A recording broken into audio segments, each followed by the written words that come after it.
In this video, I'm going to talk about configuration a little bit. So, by default, when you run QA40xPlot, it will come up and say this, version factory default configuration. Now that's just what comes from the factory for your configuration, but you can save whatever configuration you want, and that is all of these settings and all of these settings for every single plot, as well as some system-defined things like the amplifier load. So we generally recommend you use the program for a while, get it set up the way you like it, and then save the configuration as default to use it then. But to give some idea of what that's like, let me go ahead and load one.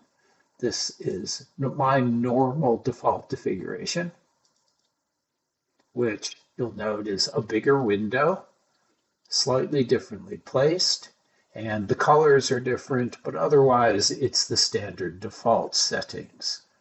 So this is a pretty nice and easy default configuration. They can get very different, like I have a dark configuration that looks like that. And what you're seeing here is, of course, a lot of different look and feel, but that's not the same as other things you can change. So other things you can change are pretty extensive. And let me just start over. Again, here we are back at the factory default. And let's go ahead and make some changes. So I always want to do it based upon output voltage. And I like to run at 192 kilohertz at 128K. With 4 averages, and auto ranged is fine.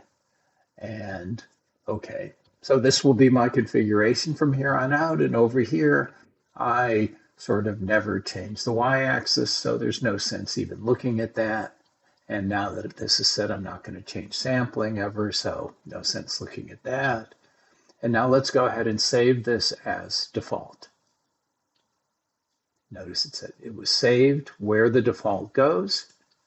And now when I rerun the application, notice this is closed and that is closed. And my sample rate and FFT size and averaging are set the way I like them. And in fact, it will even come up in the test that is my default preference. So you can change any and all of these. You can save them into a configuration at any time or into your default configuration and run that way. And that's a pretty good summary.